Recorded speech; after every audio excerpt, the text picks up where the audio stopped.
Greek mythology stands as one of humanity's most influential and enduring narrative traditions, comprising a vast corpus of stories about gods, heroes, and cosmic forces that profoundly shaped the ancient Greek understanding of the world. These narratives continue to resonate in contemporary culture, demonstrating a timeless appeal that transcends their historical origins. Far from being mere entertainment or simplistic tales, these mythological narratives functioned as sophisticated theological, philosophical, and social frameworks. They addressed fundamental questions about existence, morality, and the human condition, providing a comprehensive worldview for ancient societies.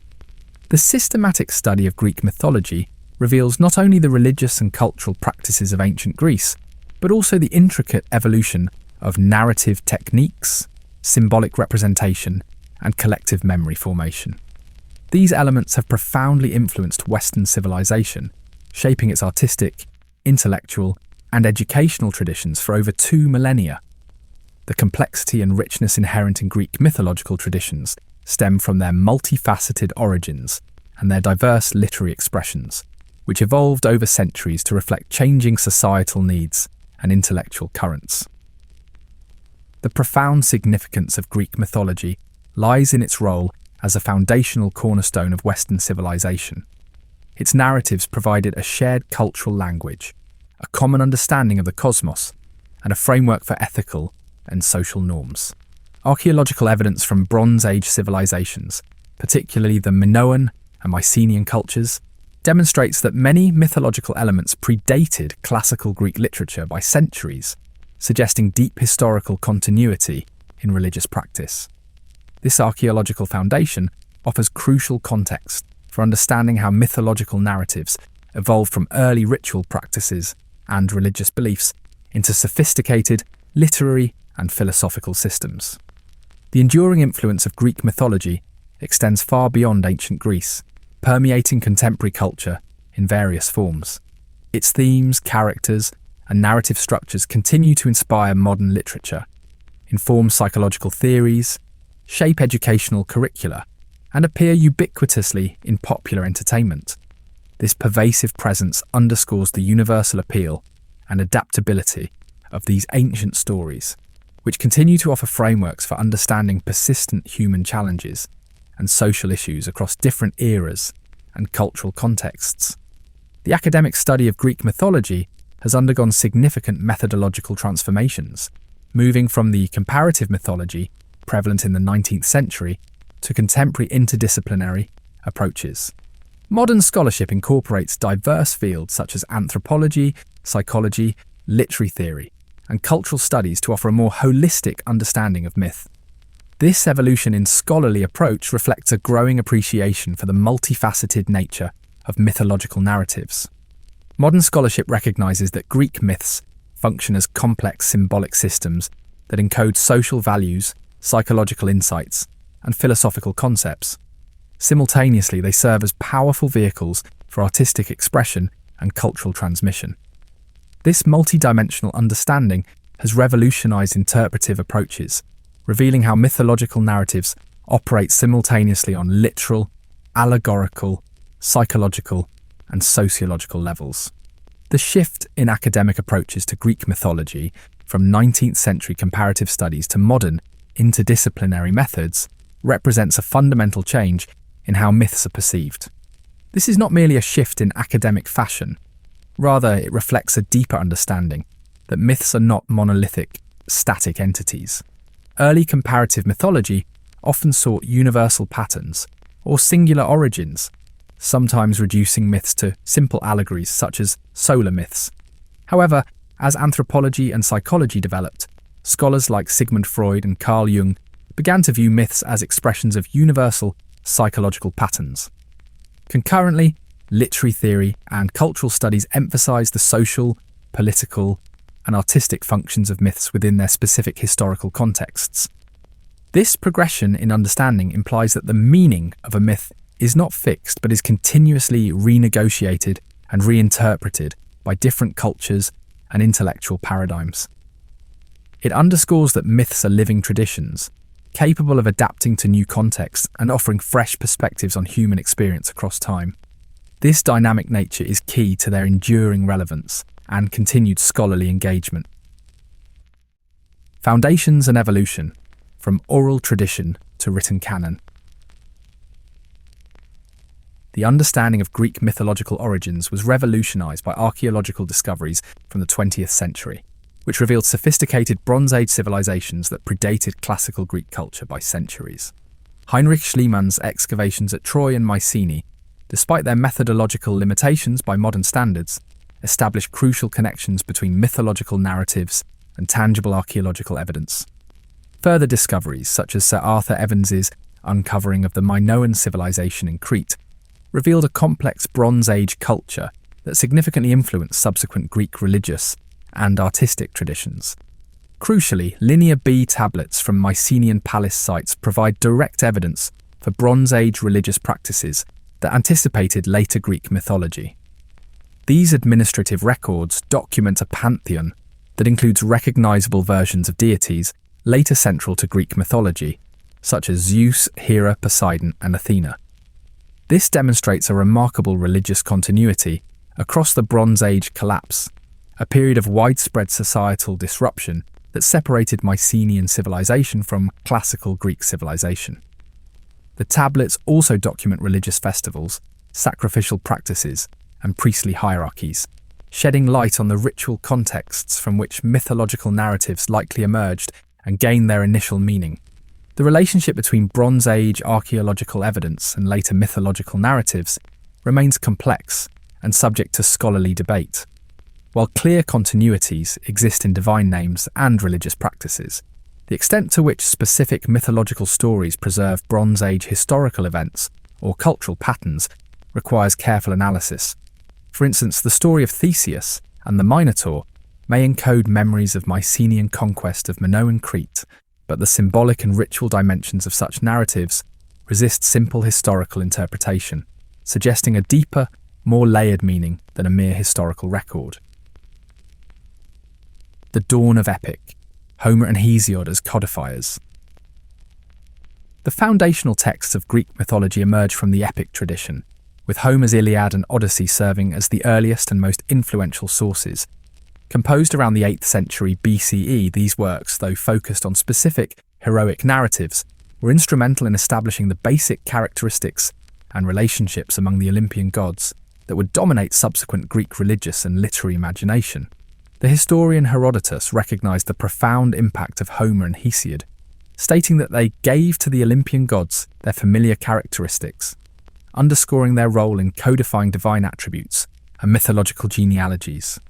The Homeric epics demonstrate sophisticated narrative techniques in their treatment of mythological material, employing complex temporal structures, character development, and thematic integration that influenced all subsequent Greek literature.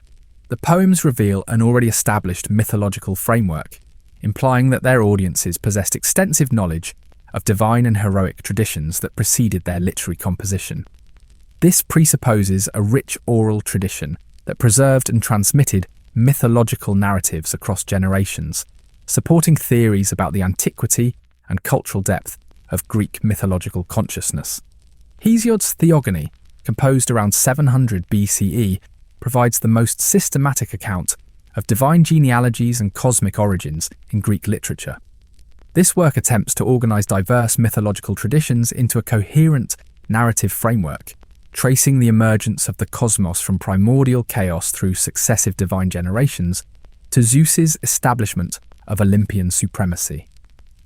The Theogony demonstrates sophisticated theological thinking, addressing questions of cosmic order, divine justice, and the relationship between fate and divine will that would profoundly influence Greek philosophical development. The complexity of Hesiod's genealogical system reflects his synthesis of multiple mythological traditions, some potentially contradictory, into a unified narrative structure. Modern scholarship recognizes that this synthesis involved creative adaptation and innovation rather than simple preservation of oral traditions, revealing Hesiod as both a preserver and transformer of mythological material. His companion work, Works and Days, further illustrates how mythological narratives functioned as moral and practical guidance, embedding divine stories within agricultural calendars and ethical instruction for daily life.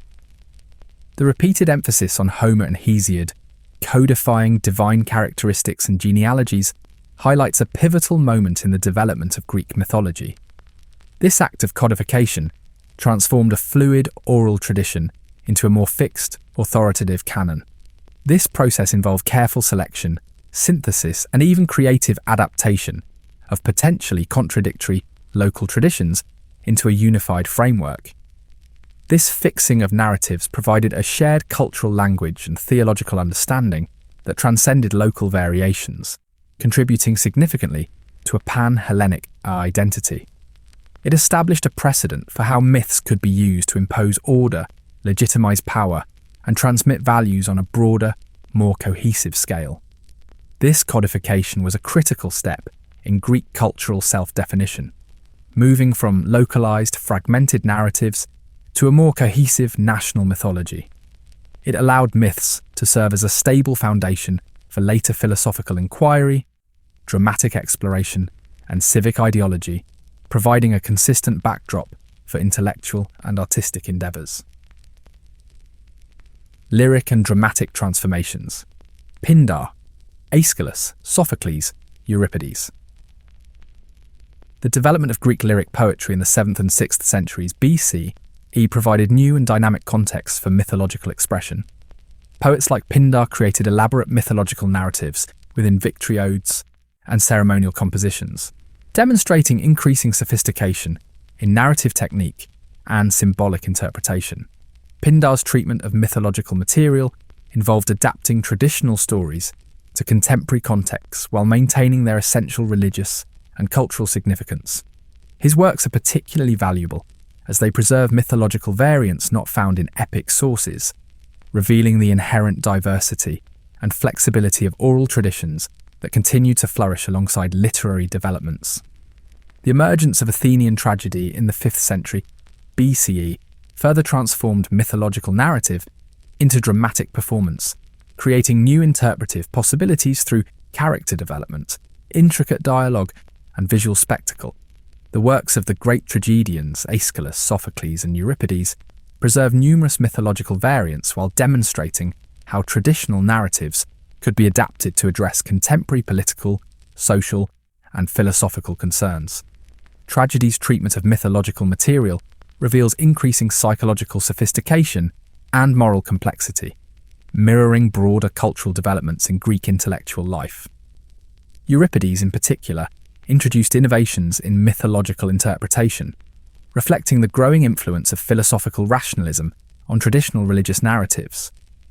His plays often subjected mythological events to critical examination, questioning divine justice and exploring psychological motivations that challenged conventional moral frameworks. This critical approach to mythological material anticipated later philosophical critiques while maintaining the essential narrative structures that preserved cultural memory and identity. Hellenistic and Roman contributions, systematization, and reinterpretation. Apollodorus, Ovid. The Hellenistic period witnessed significant developments in mythographical writing, as scholars like Apollodorus began producing systematic collections and analyses of mythological traditions. The Bibliotheca, a comprehensive ancient compendium attributed to Apollodorus, represents a monumental effort to organize Greek myths by genealogical and geographical principles, while also meticulously preserving variants that illuminate the diversity of local traditions. The influence of this work on subsequent mythological scholarship cannot be overstated, as it provided standardized versions of myths that profoundly shaped later literary and artistic interpretations across the Mediterranean world. Beyond systematic compilation, Hellenistic poets like Callimachus contributed to mythological preservation through their scholarly interests in obscure traditions and local variants. Their work demonstrates a growing antiquarian consciousness that recognized the historical value of mythological narratives while simultaneously adapting them for contemporary audiences. This tension between the desire for preservation and the impulse for innovation characterized Hellenistic literature, reflecting broader cultural concerns about maintaining Greek identity amidst changing political and social circumstances. Roman poets, particularly Ovid, made crucial contributions to the mythological tradition through creative synthesis and narrative innovation. Ovid's Metamorphoses stands as a seminal work, organizing a vast array of mythological material around the overarching theme of transformation. This epic poem creates a comprehensive narrative framework that spans from cosmic creation to contemporary Roman history, weaving together diverse tales into a cohesive whole. The enduring influence of Metamorphoses on subsequent European literature demonstrates how Roman adaptations of Greek mythological material created new interpretive possibilities while preserving essential narrative elements, ensuring the myth's continued life and relevance. Visual narratives, iconography in Greek art.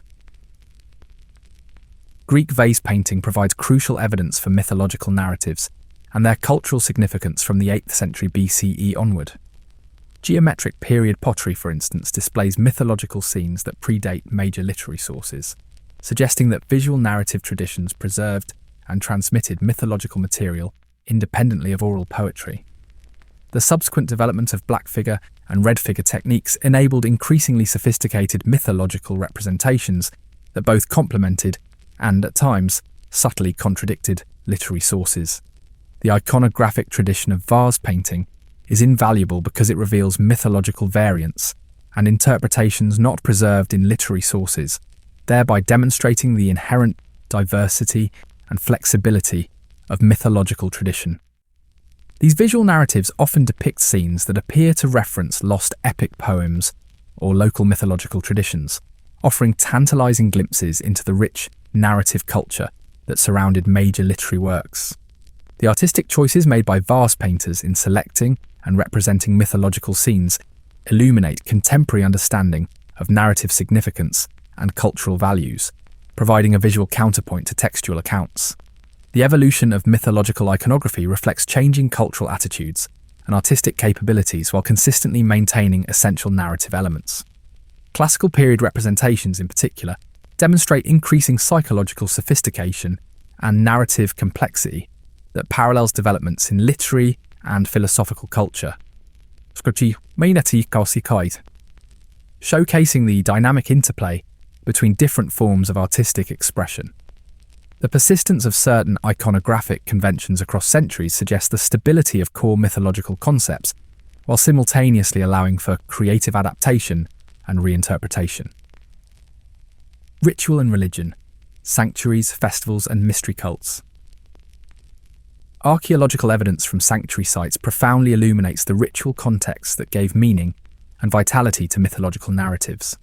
Major sanctuaries at Olympia, Delphi, and Delos preserve extensive evidence for elaborate religious festivals that combined sacrifice, athletic competition, and artistic performance.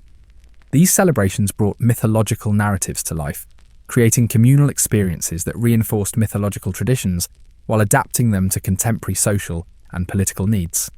The mystery cults, particularly those at Eleusis, offer a compelling example of how mythological narratives functioned within initiatory religious experiences that promise spiritual transformation and salvation. The Demeter and Persephone myth, which forms the core of the Eleusinian mysteries, reveals how agricultural symbolism, seasonal cycles, and eschatological hopes were integrated into sophisticated religious systems that influenced Greek philosophical and literary development. The secrecy surrounding mystery cult practices preserved their sacred character, though it limits modern understanding of their specific ritual elements. Religious practices documented in inscriptions and literary sources further reveal how mythological narratives structured community, identity, and social relationships. Local myths frequently legitimized political authority, established territorial claims, and defined relationships between communities through genealogical connections and shared religious observances. The malleability of mythological tradition allowed communities to adapt narratives to changing circumstances while maintaining essential religious and cultural continuities. The deep integration of myth into daily life, civic festivals, and religious practice underscores that Greek mythology was a dynamic, functional aspect of society, constantly being reenacted and reinforced, rather than merely a static collection of ancient tales. This highlights the practical, rather than purely intellectual role of myth in ancient Greek society. Myths were not just stories. They were performed and lived through rituals and festivals. These communal experiences, often held at sanctuaries, reinforced shared mythological traditions, creating a collective identity and strengthening civic bonds. For example, the Eleusinian mysteries, centered on the Demeter and Persephone myth, offered a profound shared experience of death and rebirth, fostering a sense of community and the promise of an afterlife. This suggests that myths provided a framework for understanding the world and a means of collective participation and belonging, which were essential for social stability and cultural transmission. The divine pantheon, a detailed exploration of gods and goddesses. The Greek mythological cosmos is populated by a vast array of divine beings, ranging from the primordial forces that shaped the universe to the Olympian deities who governed its order, and a host of lesser gods, spirits and creatures who influenced every aspect of human life. This intricate pantheon reflects a sophisticated theological system that evolved over centuries, balancing divine authority with specialized functions and complex interpersonal relationships. The primordial forces, Chaos, Gaia, Uranus, Nyx, Erebus, Tartarus, Eros, Pontus. Hesiod's Theogony presents the most systematic ancient Greek account of cosmic origins and divine genealogy, beginning with primordial chaos and tracing the emergence of order through successive divine generations. This theogonic narrative addresses fundamental theological questions about the relationship between order and disorder, necessity and freedom, justice and power, which profoundly influenced all subsequent Greek philosophical and religious thought. Chaos or chaos represents the initial state of the universe, not as an empty void, but as an undifferentiated potential containing the possibilities for cosmic order. From chaos emerged fundamental cosmic principles: Gaia, earth; Tartaros, underworld; Eros, love; Erebos, darkness; and Nyx, night, establishing the basic structure for all subsequent divine and mortal existence. Gaia, the protogenus of the earth, was the second being to emerge at creation, after chaos forming the very foundation of the universe. She's considered the great mother of all creation, giving birth to Uranos, sky; Pontos, sea; and Aurea, mountains. Gaia played a pivotal role as the chief antagonist of the heavenly gods, first rebelling against her husband Uranos for imprisoning her giant sons, and later siding with Zeus against Kronos. However, she eventually came into conflict with Zeus as well, angered by his binding of her Titan sons in Tartaros, leading her to birth the Gigantes and Typhoeus in attempts to overthrow him. In art, Gaia was typically depicted as a buxom, matronly woman rising from the earth, emphasizing her inseparable connection to her native element. Uranos, the primordial god of the solid dome of heaven, stretched from horizon to horizon, literally embodying the sky. He was the son and consort of Gaia, and together they bore the Titans, Cyclopes, and Hecatonchires. His hatred and imprisonment of his giant sons led to his castration by his youngest son, Kronos, marking a crucial moment in the divine succession. Nyx, the primordial goddess of night, emerged from chaos. She was the mother of a vast brood of dark spirits, often without a father, including Moros, doom; Ker, fate of death; Thanatos, death; Hypnos, sleep; and the Moirai, fates. Nyx was so powerful that even Zeus stood in awe of her, as demonstrated when Hypnos sought refuge with her after angering Zeus, and Zeus, despite his wrath, allowed Hypnos to remain safe out of respect for Nyx. She was typically envisioned as a dark veil of mists, obscuring the light of Aether, her counterpart being Hera, day. Erebos, the primordial god of the mists of darkness, was located in the hollows of the earth, encircling the gloomy realm of the underworld. He was the consort of Nyx, and from their union came Aether, light, and Hera, day. Tartaros, the primordial god of the vast, stormy pit located beneath the earth's roots, served as the anti-heaven, arching beneath the earth just as heaven arched above it. It was the prison house for the defeated Titans, a place of eternal torment and confinement, distinct from Hades, which was the land of the dead. Eros, the primordial god of generation, also known as Phanes or Protogonos, the firstborn, was distinct from Aphrodite's son.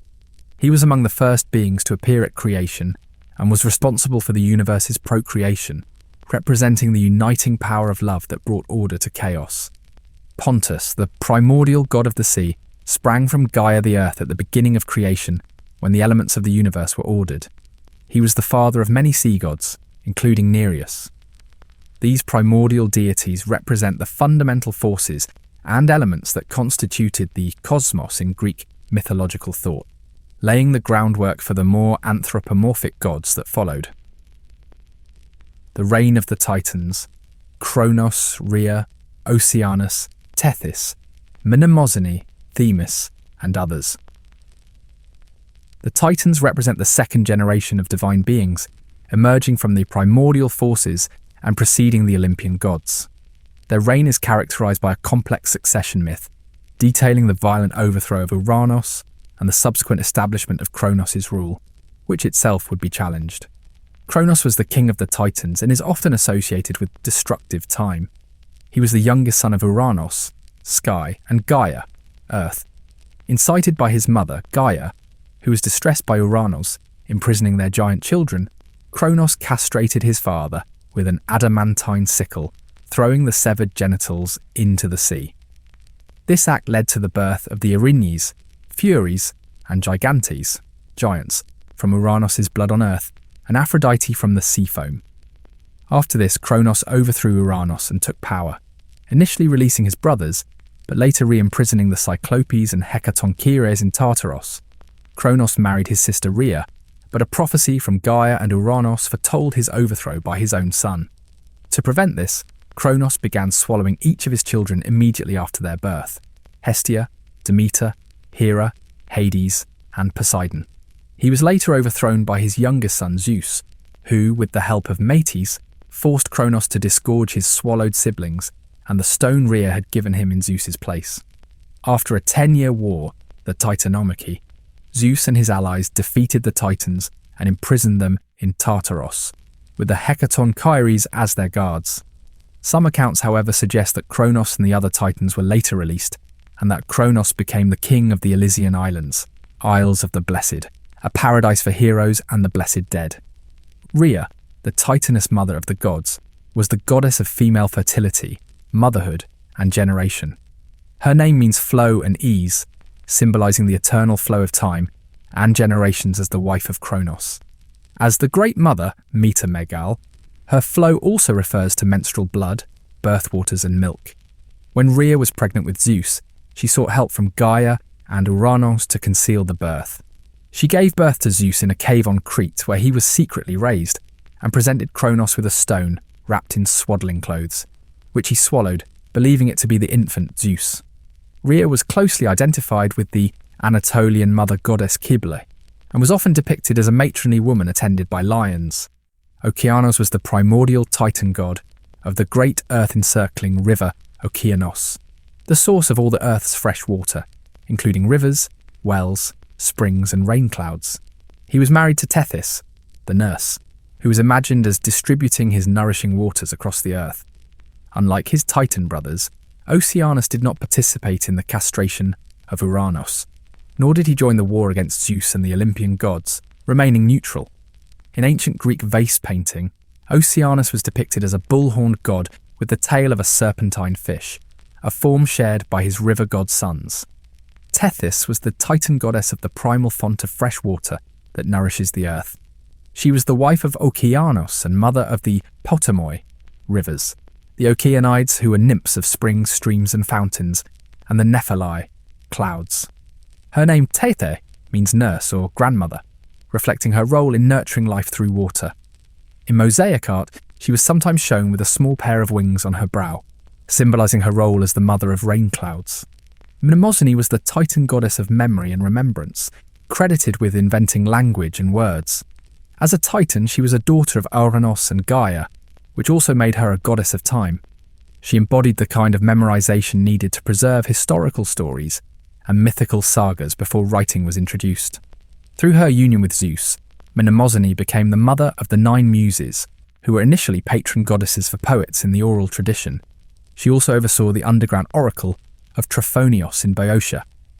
Themis was the Greek Titan goddess of divine law, custom, and oracular prophecy. Her name translates to divine law or custom, referring to the traditional rules of conduct established by the gods. She was an early bride of Zeus and his first counselor, often depicted seated beside his throne, advising him on divine law and the rules of fate. By Zeus, she was the mother of the springtime Horai, seasons, and the death-bringing Moirai, fates, reflecting the establishment of natural law and order. Themis was also a prophetic goddess who presided over ancient oracles, including Delphi, and was identified with Gaia as the oracular voice of the earth. Other notable titans include Hyperion, the Titan god of light and the cycles of day and night, sun and moon. Theia, the Titaness goddess of sight and the shining light of heaven, mother of Helios, sun, Selene moon, and Eos, dawn. Coeus, the Titan god of intelligence and the axis of heaven, also known as Polos. Phoebe, the Titaness goddess of intellect and prophetic goddess of the oracle of Delphi, grandmother of Apollo. Crius, the Titan god of the heavenly constellations and the measure of the year. Iapetus, the Titan god of mortality and lifespan, father of Prometheus and Epimetheus. The Olympian order: Zeus, Hera, Poseidon, Demeter, Athena, Apollo, Artemis, Ares, Aphrodite, Hephaestus, Hermes, Dionysus, Hestia. The Olympian pantheon, as established in Homer's epics and systematized by later sources, represents a complex theological system that balances divine authority with specialized functions and intricate interpersonal relationships. This system reflects sophisticated thinking about divine governance that influenced Greek political theory and social organization. Zeus, the supreme deity, is universally recognized as the father of gods and men, establishing a patriarchal authority that reflects contemporary social structures while providing cosmic justification for hierarchical order. His complex character, combining supreme authority with personal limitations and moral ambiguity, reveals sophisticated thinking about the nature of divine power and its relationship to justice. Zeus's marriages and sexual relationships encode important theological and cultural concepts that extend beyond personal narrative to cosmic symbolism. His union with Hera, despite its frequent difficulties, represents the integration of celestial and terrestrial powers necessary for cosmic stability.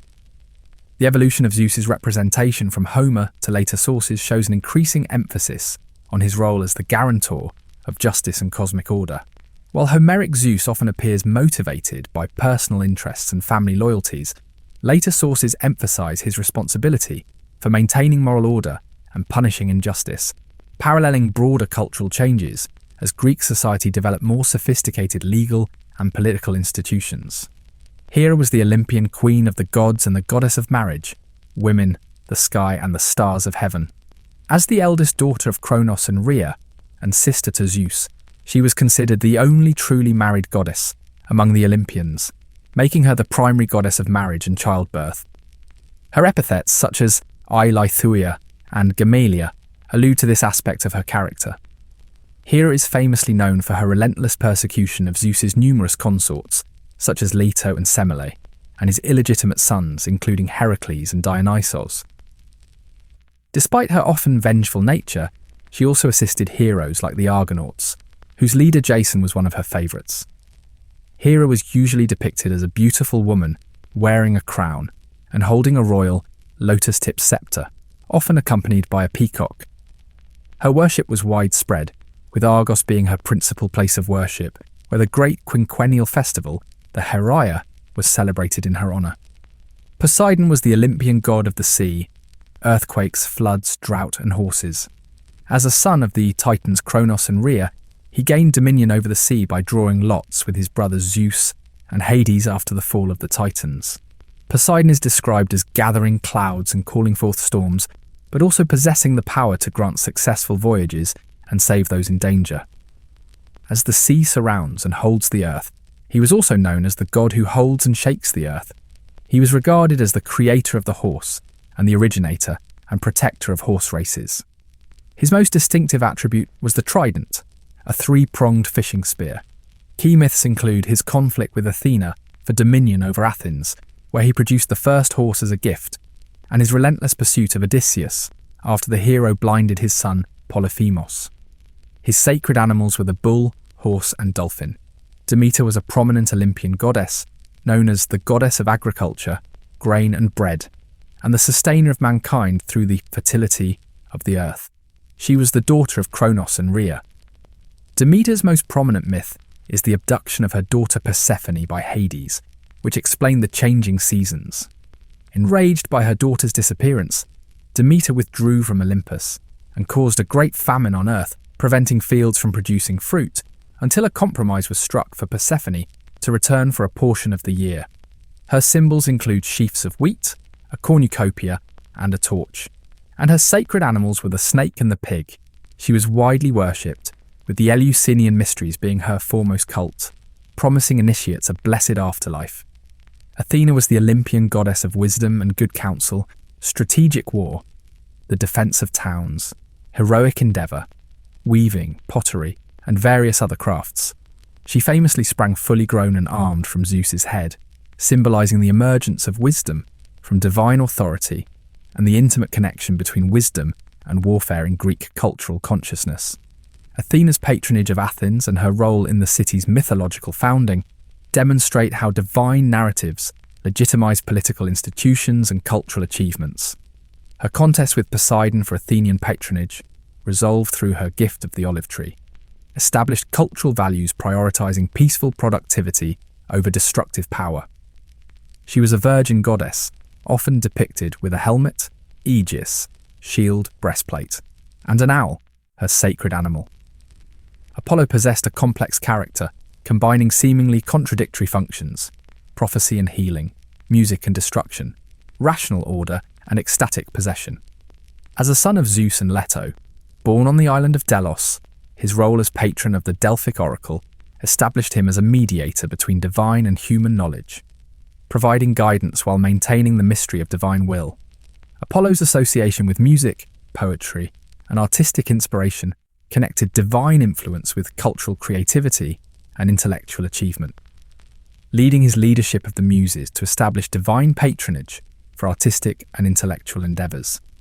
He was also associated with purification rituals and healing practices, influencing Greek medical and scientific development. His symbols included the lyre, bow and arrow, and laurel wreath. Artemis was the goddess of the hunt, wilderness, wild animals, childbirth, and the moon. She was the daughter of Zeus and Leto, and the twin sister of Apollo, born on the island of Delos. Artemis was known for her chastity and fierce protection of nature and young girls. Key myths involve her transformation of the hunter Actaeon into a stag for spying on her bathing, and her sending of the Caledonian boar to punish King Oeneus for neglecting her in sacrifices. She also famously intervened in the Trojan War, siding with the Trojans.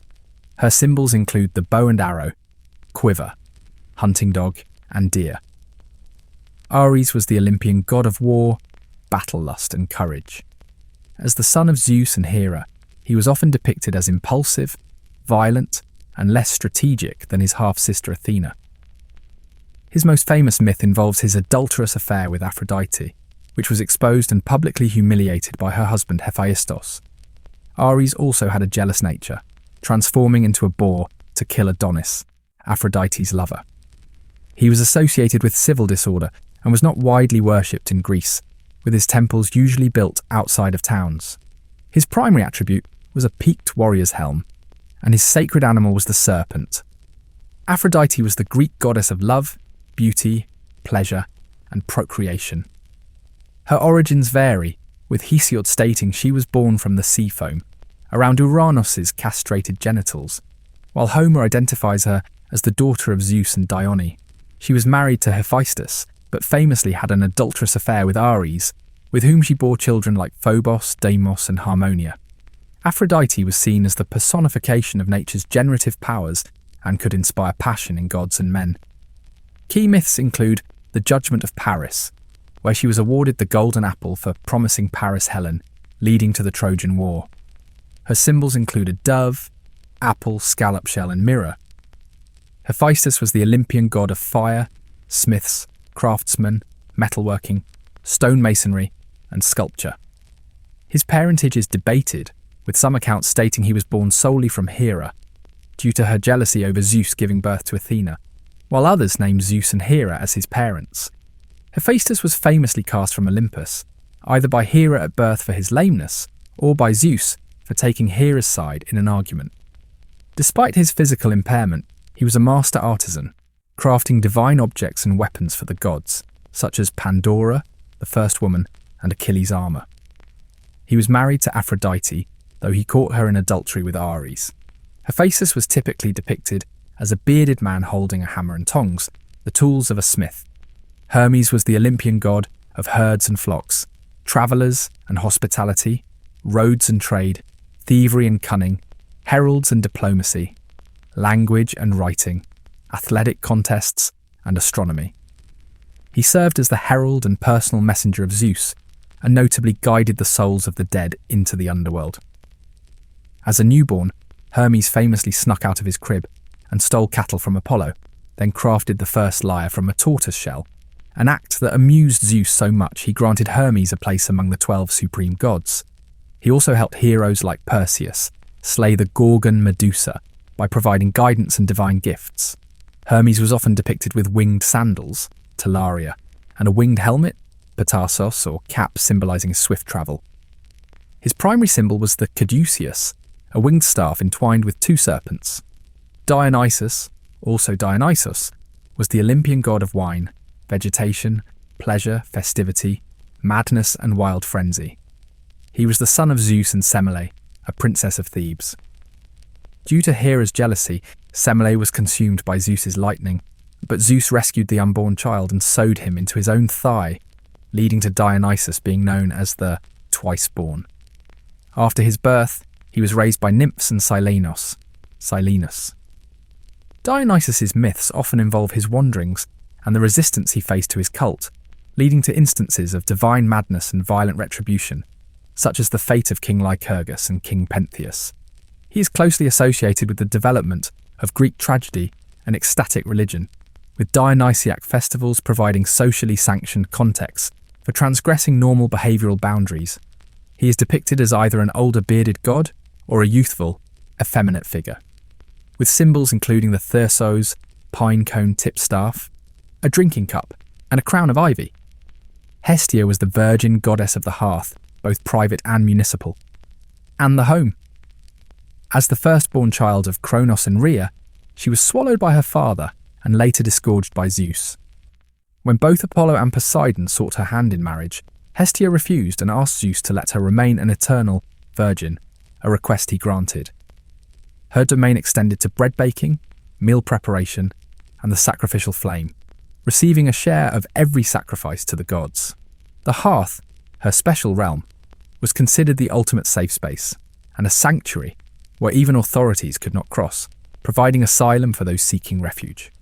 Hestia was also responsible for kicking off new colonies, with settlers taking fire from their home city-state's civic hearth to their new locations, symbolising continuity and community. She was the goddess of domestic life, and the giver of all domestic happiness and blessings, believed to dwell in the inner part of every house. Lesser deities, nymphs, satyrs, and other divine beings. Beyond the prominent Olympians and Titans, the Greek mythological landscape was richly populated by a myriad of lesser deities, spirits, and mythical creatures, each with distinct domains, myths, and symbolic functions. These beings often interacted directly with mortals and played significant roles in local traditions and specific narratives. Hecate was a powerful and enigmatic goddess, associated with crossroads, night, light, magic, witchcraft, drugs, and the moon. Her earliest appearance in literature, Hesiod's. Theogony describes her as a goddess of great honour with domains in sky, earth, and sea. Often depicted as a triple goddess, looking in all directions, Hecate was particularly associated with boundaries and liminal spaces, such as city walls, doorways, and three-way crossroads. She was considered a protector of the household and in tranceways, and her symbols included torches, keys, and dogs. Hecate played a role in the Demeter and Persephone myth, guiding Demeter in her search for her abducted daughter. Nymphs were minor nature goddesses or spirits, Dionysi, who populated the earth, typically tied to a specific place, landform, or tree. Generally depicted as maidens, nymphs were associated with springs, naiads, mountains, oreads, trees, dryads, hamadryads, and the sea, nereids, halii. They were often believed to possess healing properties, powers of divination, and shape-shifting abilities, though they were not immortal. Nymphs frequently served as attendants to Olympian gods like Dionysus, Hermes, Pan, and Artemis, and often featured in myths with a love motif, as lovers of heroes and other deities. Satyrs were fascinating and complex male hybrid creatures, typically depicted as half human and half goat, or sometimes half horse, particularly the older Silens. They were closely associated with nature, fertility, and the worship of Dionysus, often dwelling in wild, untamed regions like forests and mountains. Satyrs were notorious for their lustful and hedonistic behaviour, revelling in wine, music, especially the pan flute, and sexuality, often pursuing nymphs. They were avid participants in Dionysian festivals, known for their wild revelry and uninhibited nature. The Muses were a group of divine sisters who governed various aspects of creativity and intellectual pursuits. Originally, the ancient Greeks recognized 3 muses, Melite, Mneme, Aioide, but Hesiod later formalized them into a group of 9, Calliope, epic poetry, Clio, history, Euterpe, music to like lyric poetry, Thalia, comedy, Melpomene, tragedy, Terpsichore, dance to by choral song, Erato, love poetry, Polyhymnia, sacred poetry hymns, and Urania, astronomy. As daughters of Zeus and Mnemosyne, memory, they were the source of inspiration for poets, musicians, artists, and scholars, embodying knowledge and remembering all things that had come to pass. The Graces, Charities, were beautiful, kind, and youthful goddesses who personified beauty, grace, joy, and abundance. According to Hesiod, there were 3 Charities: Aglaia, radiance; Euphrosyne, joy; and Thalia, abundance, daughters of Zeus and the Oceanid Eurynome. Their primary mythological role was to attend the other Olympians, particularly Aphrodite, during feasts and dances, bestowing charm and happiness in social gatherings and the arts. The Furies, Erinyes, were fearsome creatures of divine retribution, tasked with inflicting vengeance on those guilty of wrongdoing, especially crimes involving family or false oaths. According to Hesiod's Theogony, they were born from the blood of the castrated Uranus that fell upon the earth. They were associated with the underworld and often depicted with snakes for hair and wings. A famous example is their pursuit of Orestes after he killed his mother Clytemnestra. From the 5th century BCE, they were sometimes referred to by the euphemistic title, the Gracious Ones, or Eumenides, particularly after their appeasement in Aeschylus. Orestia, where Athena transformed them into protectors of Athens. Hebe was the Greek goddess of youth, recognized as the daughter of Zeus and Hera. Her most notable role was serving as the cupbearer for the gods of Mount Olympus, pouring their ambrosia and nectar. Hebe symbolized the fleeting nature of life and vitality, and she possessed the unique ability to restore youth to mortals, as she did for Heracles' nephew, Iolaus. After his ascension to immortality, she became the divine wife of the hero Heracles. Iris was the goddess of rainbows and an important messenger between the gods and humans, most commonly portrayed as the personal messenger of Hera. As the daughter of the Titans Thaumas and Electra, she was often described as brilliantly hued, leaving a rainbow in her wake as she flew, symbolizing a bridge connecting heaven and earth. Iris frequently delivered messages for Zeus and Hera, and played a role in the Trojan War, aiding Achilles and warning the Trojans. Nike was the winged Greek goddess of victory, embodying triumph in both warfare and peaceful competitions. She was the daughter of Pallas and Styx, and along with her siblings Zelos, rivalry, Kratos, strength, and Baia, force, she became a sentinel of Zeus's throne after Styx brought them into his service during the Titan War. Nike was appointed Zeus's charioteer and is often depicted crowning victors with a wreath or sash. Hypnos was the Greek god or personified spirit, daimon of sleep, known as Somnus in Roman mythology. He was the twin brother of Thanatos, peaceful death, and a son of Nyx, night.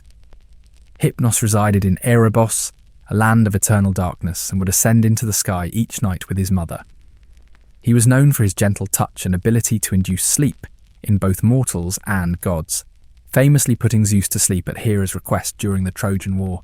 Thanatos was the Greek god or personified spirit, daimon of non-violent death, the twin brother of Hypnos.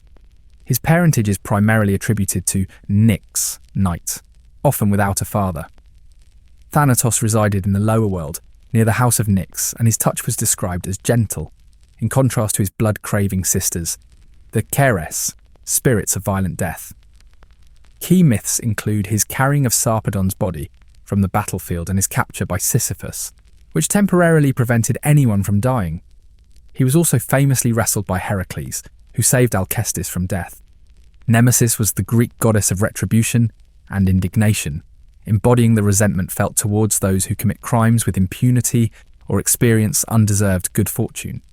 Her role was to maintain equilibrium in human affairs, ensuring that happiness was not too frequent or excessive, and bringing about losses and suffering when it was. Most commonly described as a daughter of Nyx, she was particularly concerned with matters of love and punishing hubris.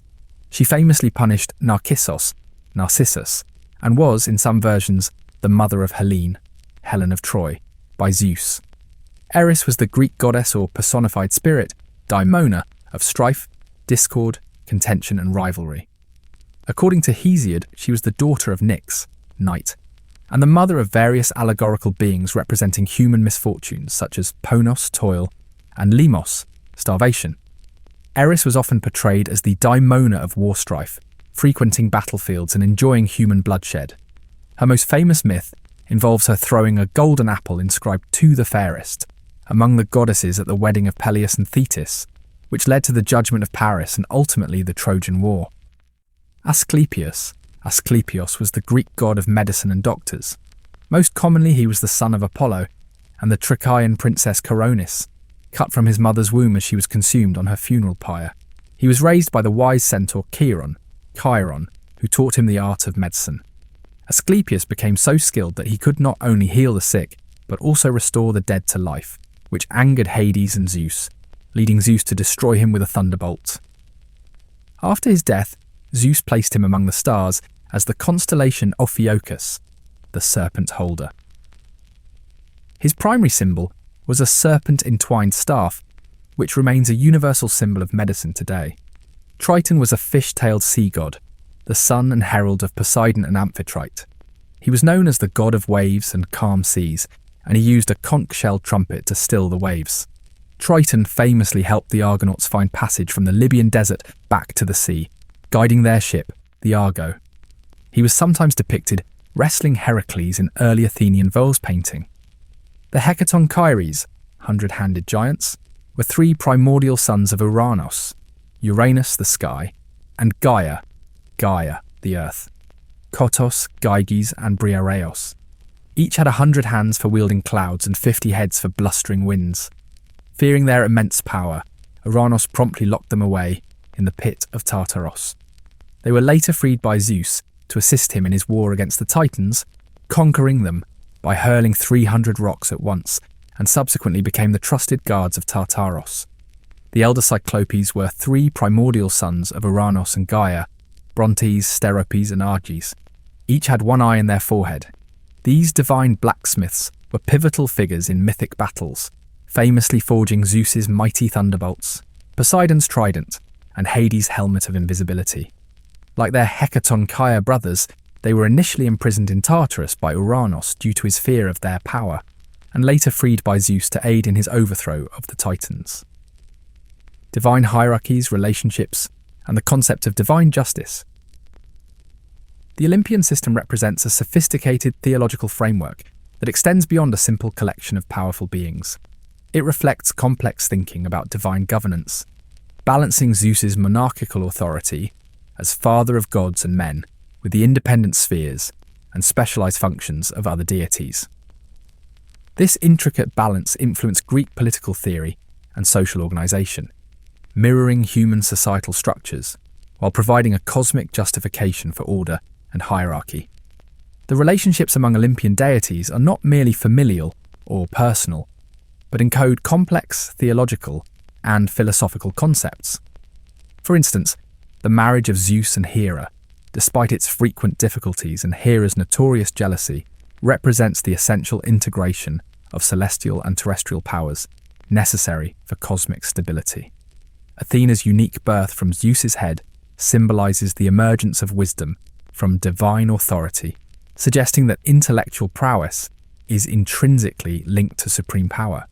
Similarly, Aphrodite's birth from Uranos's severed genitals connects the concept of love with cosmic violence and renewal, highlighting the powerful, often disruptive, forces inherent in creation and procreation. Divine specialization within the Olympian system further creates a comprehensive theological framework that addresses multiple human needs and concerns while maintaining cosmic unity.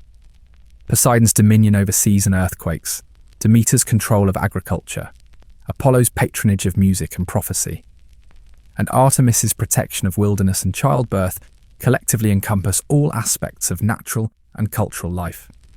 This specialization allows for complex narrative interactions while maintaining theological coherence within the pantheon. The concept of divine justice evolves significantly from early mythological sources to classical philosophical interpretations. In Homeric epics, the gods often appear capricious and morally ambiguous, pursuing personal interests without consistent ethical principles.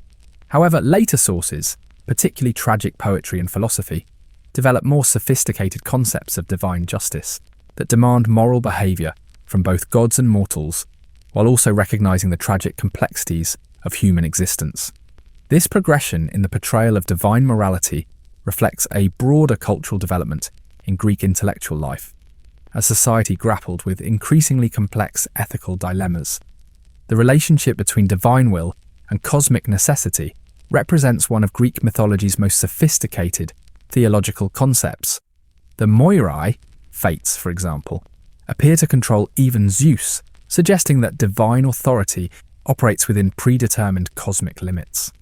This tension between divine freedom and cosmic necessity generated profound philosophical questions about determinism, moral responsibility, and the nature of divine justice that influenced Greek tragic poetry and philosophical development. The doctrine of inherited guilt and divine retribution further demonstrates how mythological narratives addressed questions of collective responsibility and historical justice. The curse of the house of Atreus, traced through multiple generations of violence and revenge, explores how individual actions create consequences that extend beyond personal responsibility, providing frameworks for understanding how communities and families bear responsibility for past actions, while maintaining possibilities for redemption and renewal. The anthropomorphic nature of Greek gods, who exhibit human-like relationships, marriages, affairs, jealousy and conflicts, allowed mortals to relate to them on a personal level. However, this also presented a theological paradox. How could flawed beings embody cosmic justice and universal order? This tension drove much of Greek philosophical and tragic inquiry. The evolution of divine character, particularly Zeus's increasing emphasis on justice and responsibility, mirrors the development of Greek society's own ethical and legal frameworks. This suggests that the myths were not static reflections of belief but dynamic narratives that adapted to and influenced societal moral development. The gods' humanity made them relatable, while their divinity allowed them to represent abstract forces and ideals, creating a rich space for moral and philosophical exploration. This paradox is central to the enduring appeal and philosophical depth of Greek mythology, allowing for a flexible religious system that could accommodate both popular piety, with its focus on relatable deities, and intellectual critique, which sought a more consistent and just divine order. Heroic narratives, paradigms of human endeavour and fate. The heroic archetype: Achilles, Odysseus, Heracles, Theseus, Perseus, Jason. Greek heroic narratives establish paradigmatic models of excellence that define cultural values and social expectations, while simultaneously acknowledging the tragic limitations of human existence. Figures like Achilles, Odysseus, Heracles, and Theseus embody different facets of heroic virtue: martial prowess, intellectual cunning, physical strength, and civilizing leadership, respectively. Collectively, these figures define Greek concepts of human excellence. These heroes serve as crucial cultural mediators between the divine and mortal realms, demonstrating how exceptional individuals can transcend ordinary human limitations while remaining ultimately subject to mortality and the inexorable forces of fate. The hero's relationship with death provides the existential framework that imbues heroic narratives with their profound emotional and philosophical power. Achilles' famous choice between a long, unremarkable life and eternal glory, achieved through a short, impactful existence, establishes a fundamental heroic dilemma that prioritizes lasting reputation and memory over immediate survival. This choice reflects deep-seated cultural values that emphasized achievement and enduring legacy over mere existence, thereby creating models of behavior that significantly influenced Greek attitudes toward honor, competition, and civic responsibility. Heroic narratives also functioned as powerful educational tools, transmitting cultural values while exploring their practical applications and moral complexities. The diverse challenges faced by different heroes, Odysseus's intellectual trials, Heracles' physical labors, Theseus's civilizing missions, demonstrate how heroic excellence adapts to varying circumstances while maintaining essential virtues. These narratives provided templates for understanding how individuals could achieve distinction while serving broader community needs. Greek mythology is rich with expansive heroic cycles, each exploring distinct themes through the trials and triumphs of its central figures. These cycles often interweave, creating a complex tapestry of interconnected narratives that reflect the multifaceted concerns of ancient Greek society. The Theban cycle, Oedipus, Antigone, and the weight of fate. The Theban mythological cycle presents one of Greek mythology's most complex and tragic dynastic narratives, exploring profound themes of fate, inherited family guilt, and divine justice through multiple generations of suffering. The stories of Oedipus, Antigone, and the Seven Against Thebes powerfully demonstrate how individual actions can create far-reaching consequences that extend across generations, raising profound questions about moral responsibility and the often unyielding nature of divine justice. These narratives provided frameworks for understanding how communities might bear responsibility for past actions while struggling toward redemption. The most popular and influential versions of the Oedipus legend come from Sophocles' three Theban plays: Oedipus Rex, Oedipus at Colonus, and Antigone. In Oedipus Rex, the narrative unfolds as King Oedipus, seeking to end a plague on Thebes, unknowingly investigates the murder of his predecessor, King Laius. The truth slowly emerges. Oedipus had unknowingly killed his biological father, Laius, at a crossroads, and subsequently married his biological mother, Jocasta, thereby fulfilling a prophecy he had desperately tried to avoid. His subsequent self-blinding upon realizing the horrific truth and his exile are acts of profound self-discovery and self-inflicted punishment, highlighting the terrible cost of confronting an inescapable fate. The tragic legacy continues in Antigone, where Oedipus's daughter Antigone defies the decree of King Creon, Jocasta's brother and the new ruler, by attempting to bury her brother Polynices, who died fighting against Thebes. This act of defiance, prioritizing divine law and familial duty over human decree, leads to Antigone's tragic death, highlighting the irreconcilable conflicts that can arise between individual conscience, divine will, and state authority. The figure of Tiresias, the blind prophet who appears throughout Theban narratives, embodies the paradox of prophetic knowledge. He sees the truth clearly, but remains powerless to prevent tragic outcomes, underscoring fundamental questions about fate, free will, and moral responsibility that influenced Greek philosophical development. The Trojan War, a conflict of gods and mortals. Homer, Virgil. The Trojan War is a legendary conflict between the early Greeks, Achaeans, and the people of Troy in western Anatolia, traditionally dated to the 12th or 13th century BCE. This war captured the imagination of the ancient Greeks more than any other event, becoming the subject of Homer's monumental epics, the Iliad and the Odyssey, and later influencing Roman literature, most notably Virgil's Aeneid. The origins of the war are multifaceted. According to Homer, it was sparked by Paris, a Trojan prince, who eloped with Helen, the wife of the Greek king Menelaus.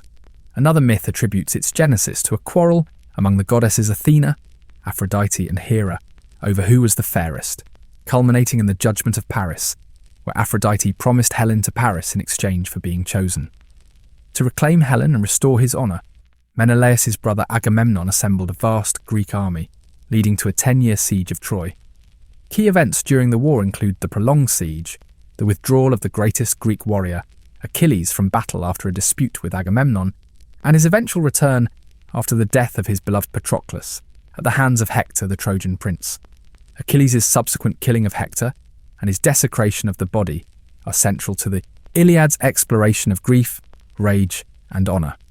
The war continued even after Hector's death, with new allies joining Troy, such as the Amazons and Ethiopians, who were ultimately defeated by Achilles. Achilles himself was fated to die young and was eventually killed by Paris, struck in his vulnerable heel, the famous Achilles' heel. The war concluded through a clever deception devised by the cunning Greek hero Odysseus, the construction of the massive wooden horse. The Greeks feigned retreat, leaving the horse as an apparent offering. The Trojans, believing the siege was over, brought the horse inside their city walls. Under the cover of night, hidden Greek warriors emerged from within the horse, opened the city gates to the rest of the silently returned army, and sacked Troy, massacring its men and taking its women captive. Despite Troy's fall, hope for Trojan survival lay with Aeneas, a cousin of King Priam, who escaped with refugees, a story detailed in Virgil's Aeneid. The aftermath of the war saw many surviving Greek heroes face arduous journeys home, often due to divine wrath for sacrilegious acts committed during the sacking of Troy. Odysseus' 10-year journey, recounted in Homer's Odyssey, is the most famous example of these difficult returns. Throughout the entire conflict, the gods were actively involved, taking sides, influencing events, and often directly intervening in battles. The Argonautica, Jason's quest for the Golden Fleece. The Greek myth of Jason and the Golden Fleece is one of the oldest and most comprehensive heroic quests, a classic story of betrayal, vengeance, and ultimately tragedy. The narrative begins when Jason's uncle, Peleus, usurps the throne of Iolcus from Jason's father, King Aeson. Fearing a prophecy that a man wearing a single sandal would overthrow him, Peleus tasks the grown Jason, who lost a sandal while helping the disguised goddess Hera across a river, with the seemingly impossible mission of retrieving the Golden Fleece from the distant land of Colchis. Jason accepts the perilous quest and assembles a crew of the greatest heroes of his time, known as the Argonauts, to sail aboard the ship Argo. Their journey is fraught with numerous adventures and dangers, including a stop at the Isle of Lemnos, inhabited solely by women who had murdered their husbands, an attack by the six-armed giants, the Gagains, and an encounter with the blind King Phineus and the Harpies, whom the Argonauts help. They also navigate the treacherous Symplegades, or clashing rocks, which crush passing ships, by following Phineus's advice to send a dove ahead. Upon reaching Colchis, King Aeetes, who possesses the Golden Fleece, sets a series of impossible tasks for Jason, yoking fire-breathing bronze bulls, ploughing a field, and sowing dragon's teeth that sprout into armed warriors. Fortunately, Hera, who harboured a deep hatred for Peleus, persuades Aphrodite to have Eros strike Medea, Aeetes' sorceress daughter, with an arrow, causing her to fall madly in love with Jason. Medea, a powerful sorceress, provides Jason with magical aid, enabling him to complete the tasks. Despite Jason's success, Aeetes is reluctant to give up the fleece. Medea then helps Jason steal the Golden Fleece, putting its sleepless dragon guardian to sleep with her spells. Their return journey is marked by further perils, and Medea's brutal acts, including the murder and dismemberment of her own brother, Apsyrtus, to delay Aeetes' pursuit. Back in Greece, Jason reclaims his throne, but his triumph is short-lived. Uncomfortable with Medea's magic, the locals drive them out of Iolcus. In Corinth, Jason betrays Medea by marrying Creusa, the king's daughter, breaking his vows. Medea, consumed by rage and a desire for vengeance, exacts a gruesome revenge, killing Creusa with a poisoned dress and then murdering her own two sons by Jason, to inflict the greatest possible pain upon him. After this atrocious act, Medea abandons Jason, flying to Athens on a serpent-drawn chariot sent by her grandfather, the sun god Helios. Jason's life concludes with an ignoble death, alone and desolate, crushed by a rotten beam from his once glorious ship, the Argo. The Labours of Heracles, Trials of Strength and Redemption. The 12 Labours of Heracles, Hercules in Roman mythology, constitute one of the most famous and influential heroic cycles in Greek mythology. This series of seemingly impossible tasks was assigned to Heracles as a penance after he, driven mad by the jealous goddess Hera, tragically killed his wife Megara and his children. The Oracle of Delphi instructed him to serve King Eurystheus of Tiryns for 12 years, promising him immortality if he successfully completed all the assigned tasks. Initially, Eurystheus commanded Heracles to perform 10 labours, later adding 2 more when he deemed 2 of the initial 10 invalid due to Heracles receiving help or payment. These labours tested Heracles' immense physical strength, cunning and endurance. 1. Slaying the Nemean lion, a monstrous lion with impenetrable skin. Heracles ultimately strangled it with his bare hands and wore its hide as armour. 2. Slaying the Lernaean hydra, a 9-headed serpent monster, 1 head immortal. With the help of his nephew Iolaus, who cauterized the stumps as Heracles cut off heads, he defeated it. Heracles then dipped his arrows in the hydra's poisonous blood. 3. Capturing the Ceryneian hind, a sacred, incredibly fast deer with golden antlers and bronze hooves belonging to Artemis. Heracles tracked it for a year before capturing it. 4. Capturing the Erymanthian boar, a giant, destructive boar. Heracles lured it into deep snow to capture it alive. 5.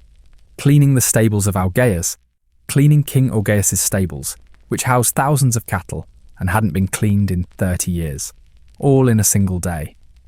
Heracles diverted the rivers Alpheus and Peneus through them. 6. Slaying the Stymphalian birds, man-eating birds with bronze beaks and metallic feathers.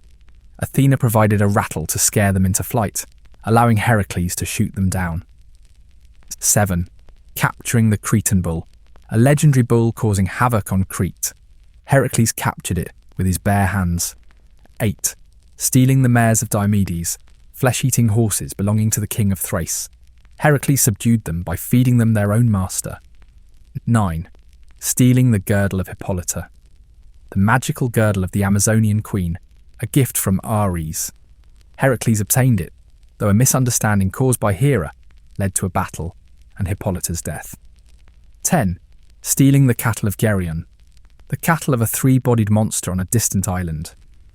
Heracles used Helios' golden chariot to reach the island, killed Geryon, and faced many challenges bringing the cattle back. 11th. Stealing the Hesperidean, apples, golden apples from the garden of the Hesperides, guarded by the dragon Ladon.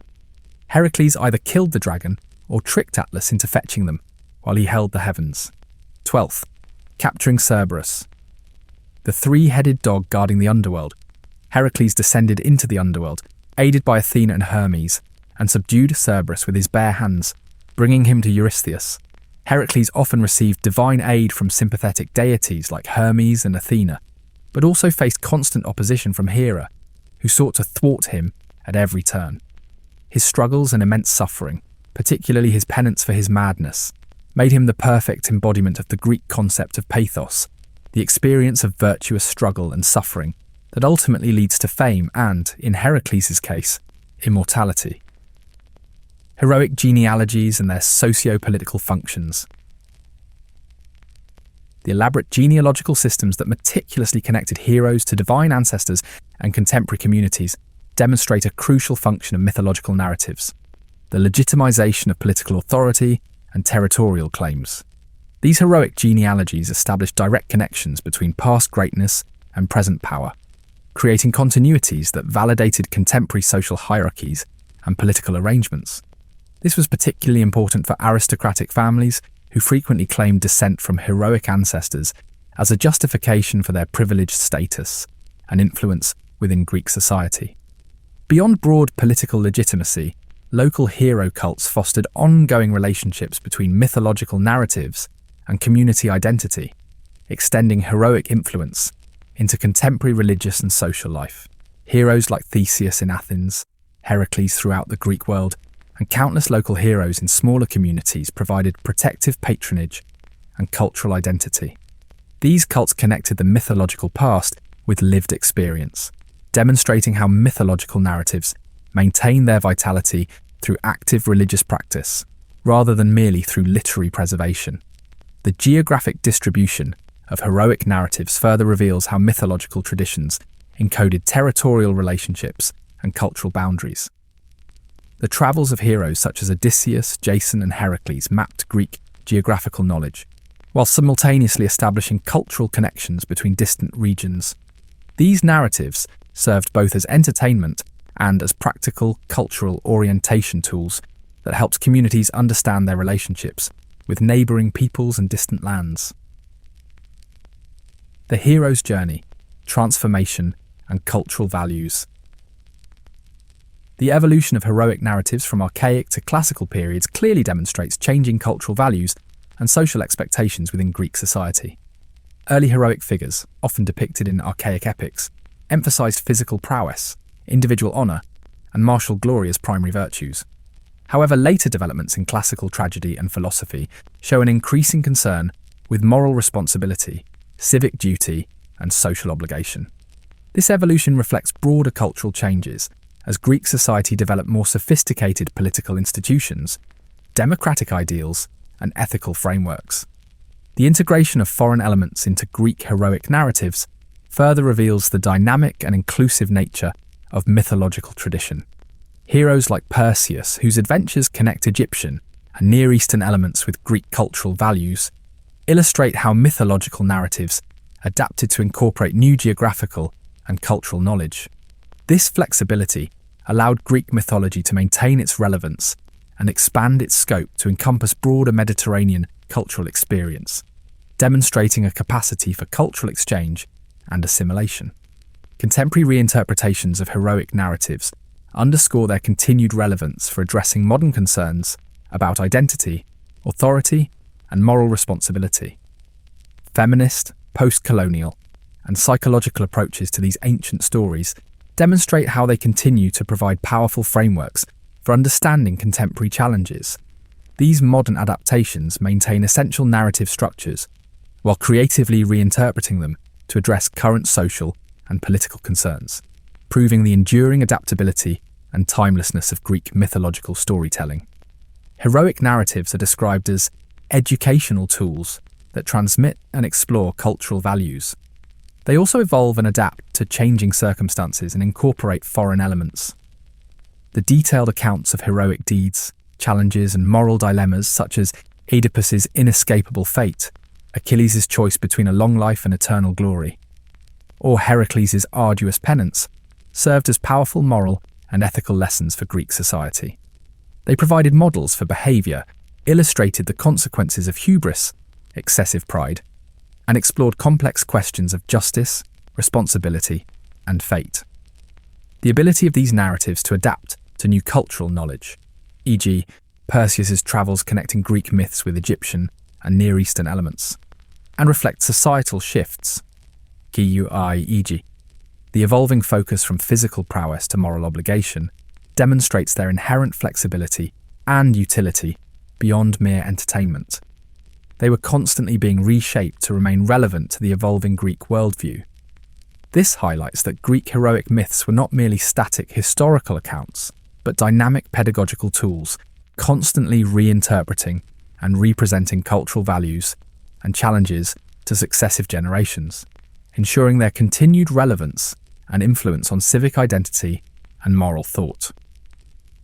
Cross-cultural echoes, Greek mythology in a global context. Greek mythology, while distinctly Hellenic, did not develop in isolation. Its narratives, deities, and heroic archetypes exhibit striking parallels with other ancient civilizations, particularly those of Mesopotamia, India, and Rome, and later found new interpretations within early Christianity. These connections highlight shared human concerns, cultural exchange, and the deep roots of mythological thought across diverse traditions. Mesopotamian connections, Sumerian and Babylonian parallels. The ancient civilizations of Sumer and Babylonia, located in Mesopotamia, offer some of the most compelling parallels to Greek mythology, particularly in their creation myths, pantheon structures, and heroic archetypes. Creation myths, the Babylonian epic Enuma. Elish describes the universe beginning in a formless state, from which emerge two primary divine beings, Apsu, sweet waters, and Tiamat, bitter salt waters.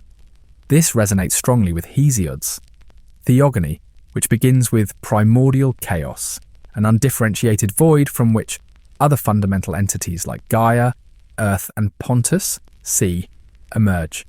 A significant parallel is found in the succession myths.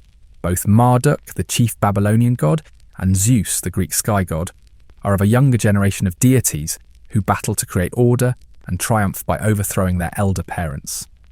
The Hittite kingship in heaven myth, which also bears similarities to theogony, features a succession of gods where Alalu is overthrown by Anu, whose cupbearer Kumarbi later challenges and castrates him, echoing Kronos' castration of Uranos. Furthermore, Sumerian myths describe the creation of humankind by the gods from primordial clay to ease their labours, a parallel to the Greek myth of Prometheus moulding men out of water and earth. Pantheon structure.